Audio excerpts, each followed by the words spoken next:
In Dragon Ball Super, Goku and Vegeta began to train under WHIS, the angel and martial arts master to Beerus, the god of destruction. This took them to unprecedented new heights of power as they learned to utilize God Ki and achieve the godly form of Super Saiyan Blue. It was through Goku's studies with WHIS that he was sent on a path toward achieving Ultra Instinct, making him the most powerful mortal in the multiverse. But what if WHIS decided to take on a new student? Who would be the best candidate to train with him? Well, in this video, we're going to discuss that. Make sure to subscribe to this channel and enable notifications so you can see all of my content right away when it comes out. Okay guys, so joining me in this video today is someone you've seen on my channel in the past. Hey guys, what's up? It's Josh from Dragon Ball Nation here. Okay Josh, so let's begin first with the character that I feel like many people will jump to as their first choice, and that is Gohan.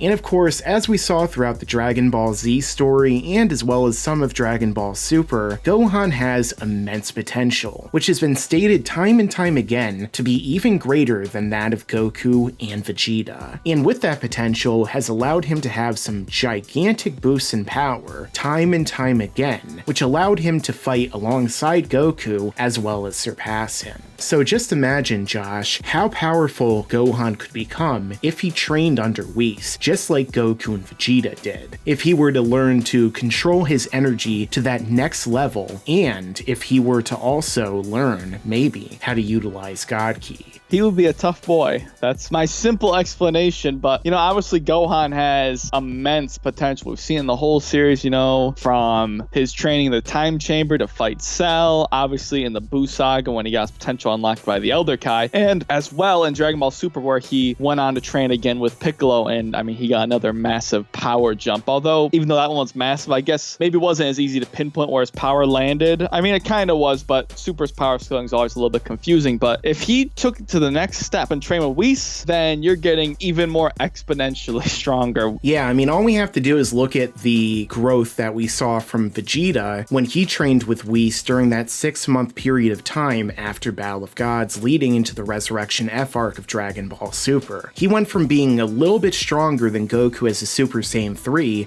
to being potentially stronger than him as a Super Saiyan God, which is a gigantic leap in power to say the least. So just imagine if you had Gohan train with him for 6 months. But with that being said, there's also the other child of Goku, and we might as well also throw in the son of Vegeta in there with Goten and Trunks. And as we saw dating all the way back to the Buu saga, these two had immense potential, where Goten was able to become a Super Saiyan at only 7 years old. So just imagine if he and Trunks, who are characters who I've discussed many times are perhaps the most wasted in the entire franchise, were to train under WHIS. If their parents got that big of a boost and their children have arguably far greater potential than Goku and Vegeta, just imagine if they were to train much like Gohan in this case and fully unlock that potential and achieve God Ki, especially at such a young age. They could only really go up from there. Just look at the train they got done in,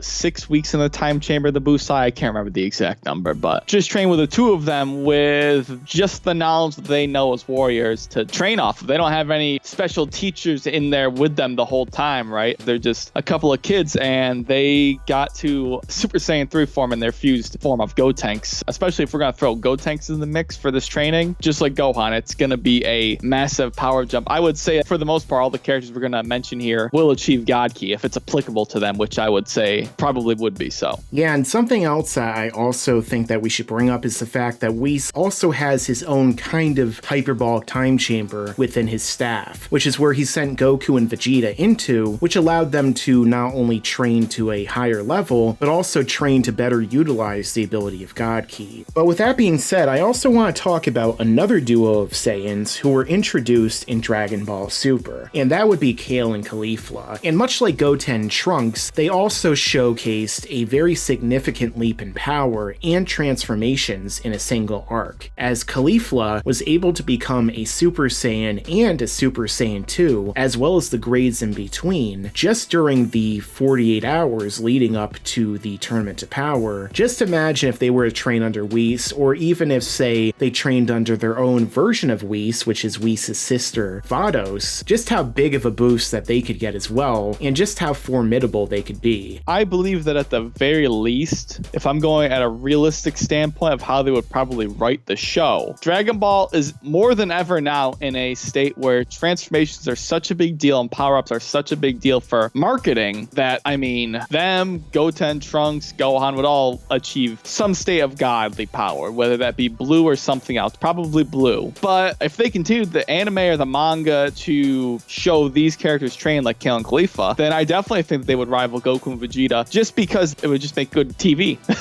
Realistically, should they get that strong? Yeah, I'd say so too. I mean, look at what the two of them have done just in Super. I mean, so yeah, obviously, I think these characters would jump up in power to a level that would at least rival Blue Goku and Vegeta. But Ultra Instinct Goku, I'm not so sure about that because, well, we've talked about this before on the channel, Mike. The Ultra Instinct Goku is kind of hard to pinpoint his power. I'm not even sure if Blue Gogeta is stronger or not, so we'll just leave that for when the series progresses so we have more info. Let's talk about another character who got a lot of shine in the Tournament to Power, and that is Android 17. And Josh, we've talked about Android 17 many times on my channel, and just how ridiculous the boost that he got, essentially just training on Earth under regular gravity and fighting off poachers for like 17 years, which allowed him to become stronger than Super Saiyan Blue Goku, which is kind of insane. So just imagine if you were to take that progress and then give him with his infinite stamina to Whis. Whis is also a character who seemingly doesn't sleep and may potentially have infinite stamina of his own, so that means that 17 could be training around the clock for months or years straight. You know, as stupid as the scaling is in Super,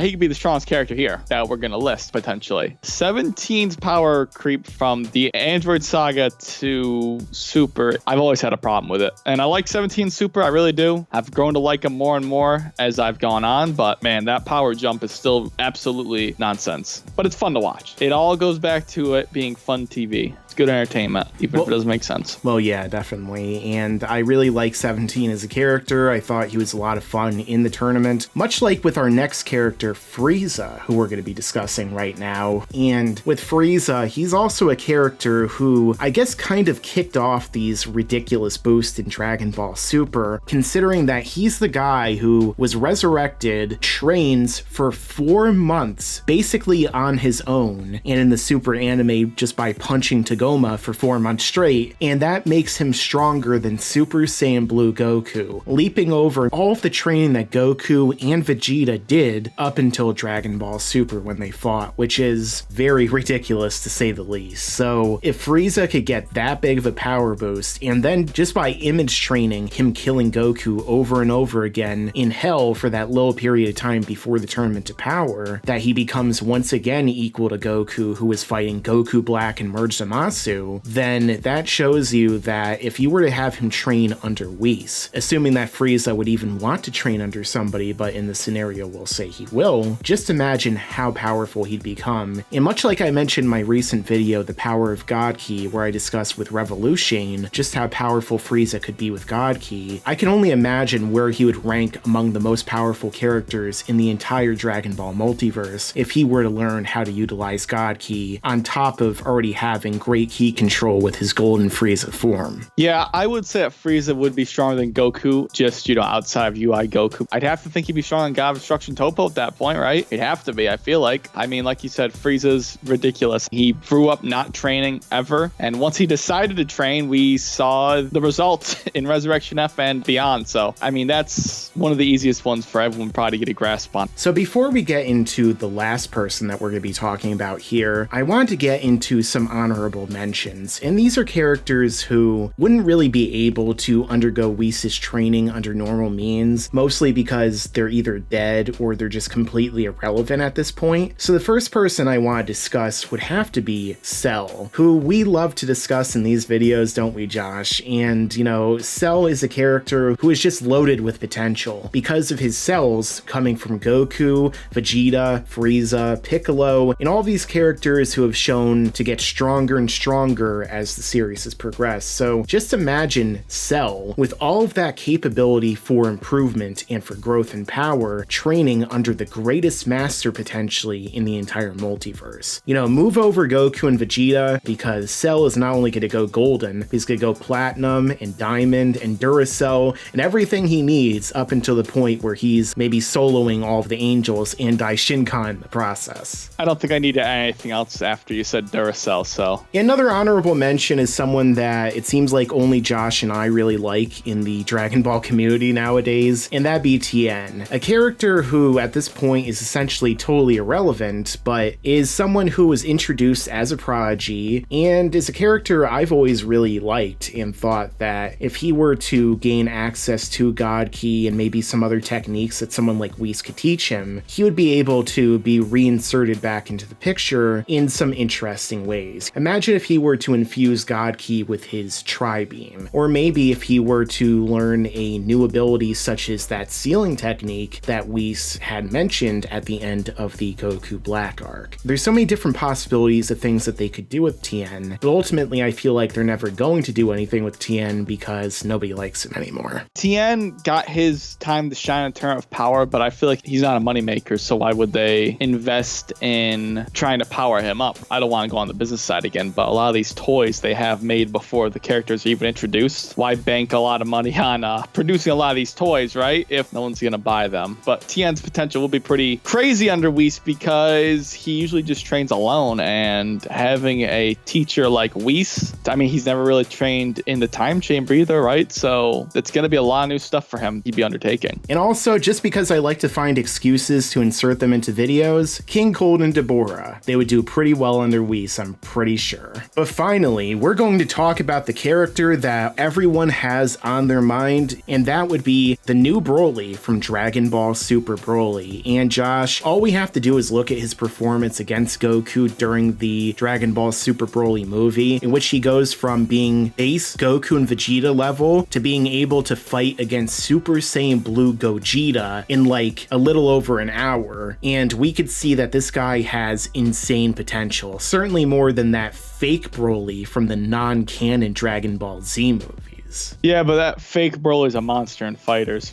Yeah, Broly, I mean, you guys watched the movie. You saw how much of an animal he was. Listen, they needed Super Saiyan Blue Gogeta to beat him, and he's had no real heavy training like any of the other Z fighters have. So just use a similar formula that you would use with Frieza and put that on Broly, who was already decimating, and I mean decimating Frieza. And really, just compare Broly's growth in that one movie alone to literally every character that we see up until that point, and it seems like it's really not even a question, because Goku and Vegeta train their entire lives, including training under Whis, and yet Broly can just steamroll them in one fight. So I think that it goes without saying that Broly would benefit the most from training under Whis, and at that point they would basically have to introduce new characters just to be able to beat him, because I doubt that Jiren or even Mastered Ultra Instinct Goku would stand any remote chance against him after this training. Mike, I would like to say that I think that Broly could train under Roshi, and he would